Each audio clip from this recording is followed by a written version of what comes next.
Okay, y'all, March reading wrap up. How y'all doing? Are we holding on? I managed to complete 21 audiobooks. The Trial of Mrs. Rhinelander by Denny S. Bryce, narrated by Shantae McCormick and Janice Abbott Pratt. Now, Denny S. Bryce knows she can tell a damn story. This is historical fiction based off of a real life couple. This story had everything. This was classism. This was racism. This was before the one drop rule. Beautifully descriptive of the 20s in New York City. So much drama, the young love. I was absolutely captivated. I was frustrated. Now I'm ready for that movie. The Perfection of a Moment by Kimberly Brown, wonderfully narrated by Winston James and Wesley Shaban. Y'all, this story was just indeed perfect. Hamina and Hiram, she is an artist. He is a model slash photographer. This was so swoony and sexy, and I went back and read this thing back to back. S.J. Tilly is earning all of my money. I did Nero, wonderfully narrated by Jack Callahan and Chloe Ryan. This is darker, y'all. Trigger warnings. Old girl had a rough start, lives on her own, discovers this fine, mysterious man lurking on her patio and says, "Hey, boo." Nero is law. He does all the unlawful things, including stalking her up close and afar. Now, we took a turn with Dear Rosie. It's wonderfully narrated by Andy Art and Christian Fox. This was not as light. This had some emotional weight to it, y'all, that I was not expecting. Nate and Rosie were best friends when they were very young. Then he moved away. She went through a lot of hard times. Wow. I was pleasantly surprised by this one. My Dark Vanessa by Kate Elizabeth Russell, narrated by Grace Gummer. Now, this is not a romance. This is fiction. This is a story about a 15-year-old girl, Vanessa, who was groomed and raped and had a relationship with her 42-year-old English teacher. This was heavy. This was hard. This was confliction. This was a deep dive into the psyche, the point of view of Vanessa. This was a very compelling read. It's With the Devil by Amanda Richardson, narrated by Aidan Snow and Heather Firth. This is a dark romance. Dante is a psychiatrist. Old girl is his virtual assistant, and they go to a conference. He discloses that he has a sleeping disorder and that she had better lock the door, and she don't. This was perfectly fine, did what it needed to do, enjoyable, might have went left for me a little bit. Chaotic Ties by Takara, narrated by Emmanuel Ingrams and Lauren Nichols. This is an urban romance. Katori broke up with her boyfriend who was cheating on her, has a one-night stand with Chaotic, who is on his way to the pen. Surprise, surprise, what happens? This was perfectly fine. It just hit me at the wrong time. After 10 years, I reread Christy Feehan's Night Game, narrated by Tom Stecholi. Y'all, this is like book 3 in the Ghostwalker series, and wow, this held up. Gator and Flame are both physically and psychically enhanced. They can manipulate sound and speed. This was sexy.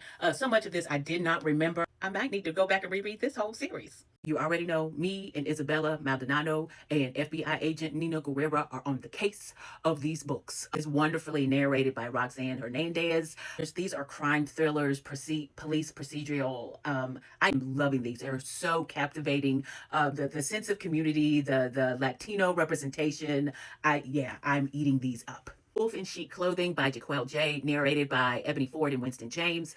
Cute contemporary romance. Aisha is an aspiring designer, stuck as an assistant. Wes bought the company that she works for. It got a little angsty at the end, but this was a nice palate cleanser. Losing Sight by Tati Richardson, wonderfully narrated by Jamie Lincoln Smith and Charlie Wood. This was such a great contemporary romance, y'all. Tanika is a older sports newscaster. Gideon is her eye doctor. I love the representation. This was sweet and swoony and funny.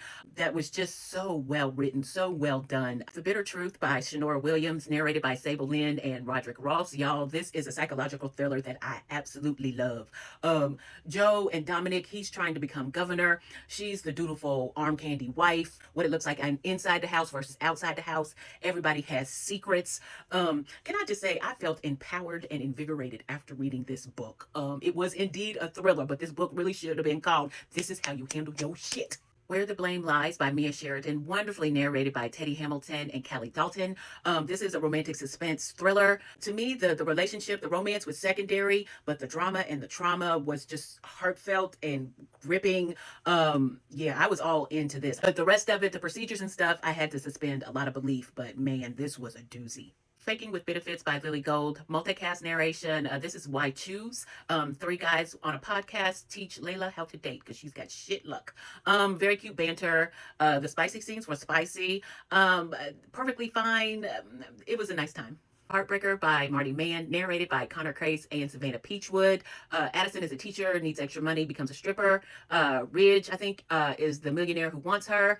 I don't really know what to say because I was unaware that Marty Mann could write a regular contemporary romance book. Pretty Monster by Sheridan Ann, narrated by Sierra Klein and CJ Gray. This is one of those fun, crazy, cinnamon roll, stalker, killer dude books. But everybody and their grandmama wanted old girl. I don't know why. This one a little left the center for me, but it was still a good time. The Paper Swan by Layla Attar, narrated by Cheryl Ray and Zachary Weber. I loved this story. I already did a video on it, but this was just beautiful. First Lie Wins by Ashley Elston, narrated by Saskia Marveleg.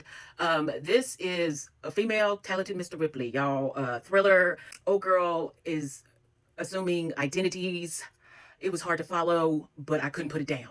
Reread Somebody's Wife by Robbie Renee, wonderfully narrated by Wesley Siobhan and Jacoby DM. Oh, this book still hits. I still want to drop my location, but 2 years later, Gemma didn't bother me so much. I felt more of her perspective this time. Loved it.